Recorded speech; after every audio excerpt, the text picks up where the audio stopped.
When you're a new angler, too, it's somewhat intimidating if you're in this group, although it's like an online community, just asking questions that you might think is stupid, but there's lots of other people out there with the same questions. So I tell ladies, don't be afraid to ask, because that's the only way you're going to learn. And then what you learn online, hopefully you can put it into practice.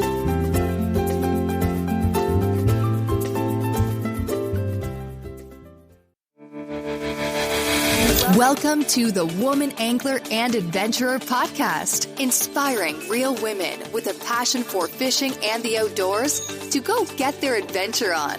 Now, here's your host, Angie Scott and Barb Carey. Welcome to another episode of the Women Angler and Adventure. My name is Barb Carey, and I'm a host along with Angie Scott.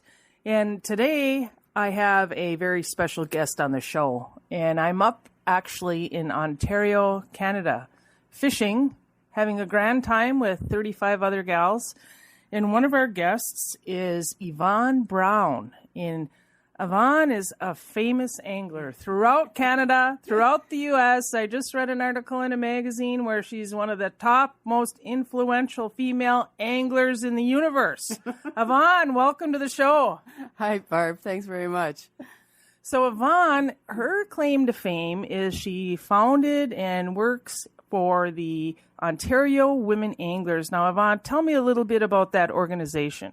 Well, we're now just finishing up our 6th year. We started basically just to get women interested in fishing, to teach them the basics so they could go out and bring their children out. And it's grown to, we now have like species-specific events. We have weekends away. We do a bass tournament, fly fishing, ice fishing. So now we're doing year-round events. And it's somewhat similar to the Wisconsin Women Fish Group. And we have about an annual membership of about 120 people right now. So you have these events year-round. What kind of participation is there? How many people show up to one of the events? It depends on what it is. Some of them are small or have to be small because we might be limited to, like, for example, fly fishing. We try to keep it to like a 4-to-1 or 5-to-1 instructor ratio. And then we have weekends away, or we had an introduction to muskie event last year, and we had 40 ladies to that. So it really depends on what our capacity is. So do you find that the interest in the participation is growing quickly? Like, I know women anglers in general are just growing like crazy. Do you find that the same with your organization? Yes, certainly. Although people don't always renew their membership year to year, I find there's about a 60% retention rate, and then we have about 40% that are newer anglers. Sometimes people join and they stay around and come to the events for a couple of years, and then they have enough confidence and skills, and they kind of go out and they form friendships with a lot of the members, and they create their own fishing opportunities, which is exactly really what we want to see them doing. Yeah, it's the same thing with the organizations that I'm involved in, to see that level of confidence from a brand new angler grow to one where they're so proficient and they're inviting other women and other guests along with them and really becoming the leaders. And that's the thing that's, I know, really rewarding for me. And I bet that's the case for you as well. Yes. And I noticed with your group, you have a lot of ladies that have their own boats and run their own boats. And I think that's one area we would like to see grow. We do have members that have their own boats.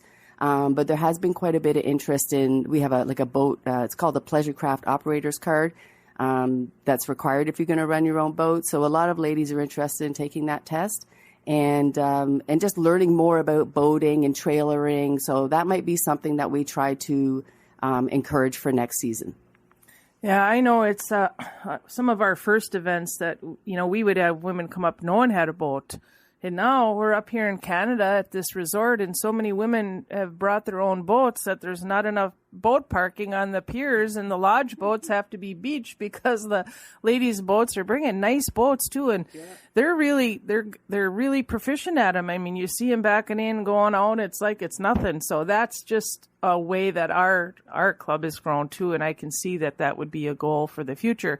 We're offering a boater safety class, and surprisingly, the interest of that is through the roof. I mean, just like you say, now in Ontario, that card is required before you operate a boat, no matter your age or anything? I believe you have to be 16 years of age or older to operate, but I know if you go to a lodge, for example, and you want to rent one of their boats, you're not required to have that card, but the lodge owners or one of their staff do have to go through an orientation with you, and then you can use one of their boats.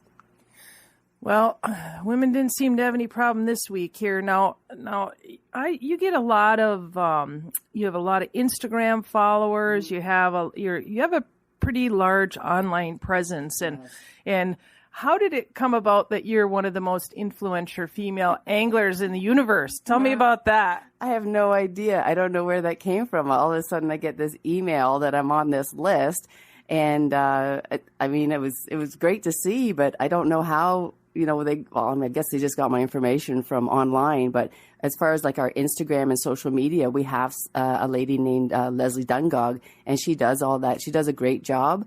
I do the Facebook and Instagram thing once in a while, but she does it on behalf of the club. And she really, lots of people tag us now in their fishing pictures, and it's just great to see this presence growing provincially.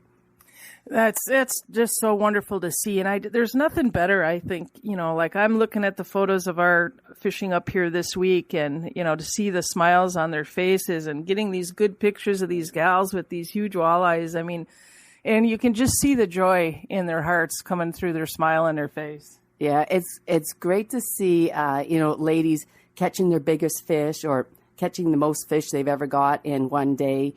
Maybe their first northern. I know Jen, when we fished this week, she got a 36-inch northern. It was just fascinating. And like I think I told you earlier, it was like video game fishing. We were watching the marks on the screen, and then her rod just doubled. And it was a great fight. And every time she tried to bring it to a boat course, it would run. But we got it in, and she's got a beautiful picture. So she was super happy. And because she and I, we've kind of met through this association. It's just, I love to see other women succeed. And I've caught 3 fish all week. I didn't care. I really don't. I just love being on the water and seeing everybody doing really well. Yeah, there has been a lot of personal bests this week, and I agree. It's so good to see. I know I had a bunch of gals in the boat that caught their first walleye ever. And, as skills grow, I mean, you talked about video game fishing, and, I was at this same resort probably 8 or 9 years ago, and some of the gals that are here this time were on that initial trip. And to see how the skills have improved in that time, it is just unbelievable. How many more fish we're catching, how much more knowledgeable we are. And you mentioned video game fishing, because that's something I think I did a video on it earlier this year. And, when you're actually targeting specific fish on the electronics and you see that fish and you can target it and you can catch that specific fish, I think that's kind of ups it to a whole new level. Yeah, it's and the thing, Jen was just learning. She's not that familiar with electronics, but it was really good for her to sit and watch and, see the different contours on the bottom and understand what, the solid red, we're in a hard rock area, and to see weed lines. So it's a learning experience as well as a great fishing opportunity. For sure. So I want to talk a little bit about your travel here, because here we're in Ontario, Canada. Yeah. You're the head of Ontario Women Anglers. We all came up from, Michigan, Minnesota, Iowa, and we thought that, we had so far to go to get here. And you're from Ontario, the head of Ontario Women Anglers. We thought, she'll just hop over for the afternoon, or it won't be any. Tell me a little bit about that trek for you. So I live near Kingston, Ontario, which is near Ottawa. It's quite far east. We're about 1,450 miles from here. So we made it into a 3-day adventure. I met with Jen in a place called Felon Falls. It's about 1,250 miles for her. And we broke it up into 3 days. And we stopped along the way, and we take pictures, and we see kind of the tourist sites. So, it was a lot of fun. We did about 6 or 7 hours driving the first day, and then the second day was a lot longer. We stopped in Thunder Bay, and then we did the last trek, and that was another 6 or 7 hours. So it's not just a hop, skip, and a jump for us, because we had to go all the way around like Huron, Lake Superior, and a lot of people think we're a lot closer. And we were just looking at a map of Ontario and showing some of the ladies the distance that we came, and I think they were a little bit shocked. That's what's so fascinating. I mean, and one of the things that's so fun about going on these different adventures is because you see so many different parts of the country and, multiple countries too, as you wish, like we are now. And I mean, it just kind of opens up the whole adventure travel around fishing. And what are some of the places that you'd like to adventure travel to fish in the future? Wow. I'd like to go further north in Canada. I'd love to try catch grayling. There's lots of saltwater fishing I've never done. I've been able to travel to Mexico and Cuba and South America, but I've never really done any fishing down there. And there's just so many species. Even to go to Florida, like tarpon is something I would love to get, like Goliath grouper. Shark fishing would be a great experience too. So, yeah, it's the more you travel, the more opportunities we would get. So we now sort of try to build a little bit of a fishing opportunity into any vacation that we take. Yes, I agree. And, back to the skill improvement, I remember traveling years and years ago and trying to fish just on your own in some of these destinations and not being very successful. And now, fast forward 10 years when your skills are so much improved, and not only the skills, but the network. I think networking, social media has really changed things. I mean, I know even on this podcast, there's women from all over the country that listen to it. And, some are fishing one species here and the other people, it's just a way to share that information and find out about new styles of fishing and new species and new fishing destinations. That's the really beauty of this podcast, and also just of social media in general. So I know I've seen some pictures of some giant pike up in northern Canada, up in a variety of the different provinces have those opportunities, different fly-ins and stuff. I just got that 42-inch pike up in Lake of the Woods, and now I'm thinking, man, a giant pike destination would be super fun. Yeah, and I know northern Saskatchewan and some parts of Manitoba are really known for that too. So if that's what you would like, that's another sort of fishing destination I would like to try myself, because we get fairly big pike, like 36 to 40 inches, but I think these ones are closer to that 50-inch mark, which is normally what like the length of a muskie. If we were to get like a personal best muskie, it would be around 50 inches. But to get northerns that size, it would be an awesome fight, because they're such an aggressive fish too. Oh, I know, and I kind of got hooked on it. I was actually using a muskie bait and a muskie rod when that fish hit, and when your whole body feels the hook set, you got something good. And once you have a taste of that, man, it's like, it seems like these bigger fish, once you get a bigger fish, it's almost like addicting. Like I started salmon fishing, and now it's like, so it's almost like you keep trying to go bigger, bigger, and now muskie's on a lot of women's target species lists that they wouldn't have had the confidence to fish for previously. Yeah, and that's one of the reasons. About almost 2 years ago, I joined an organization called Muskies Canada, and they have chapters all over the country. And it's because it was a species that I wanted to learn about, and they are very, very good with the education piece of it. Like fish care and fish conservation is one of their mandates. And I thought, why not join a group that has the knowledge and expertise and can advise me on tackle? And any time in the past where I've caught muskie, I'm usually fishing for a different species, which means I'm not really using a rod and reel that's suited for muskie. And of course, you have difficulty maybe bringing the fish in, and it can get exhausted. And I don't think anybody likes to ever kill a fish accidentally when they catch it, when they're fishing for something else. But last year when we did that event, they were so keen on getting all those women out and just to get them introduced to that species. And like you said, when you start targeting bigger species, that really becomes your focus, and it can be an addiction. Some of those guys, they may have started off as bass and walleye fishermen, but now they only fish for the bigger fish.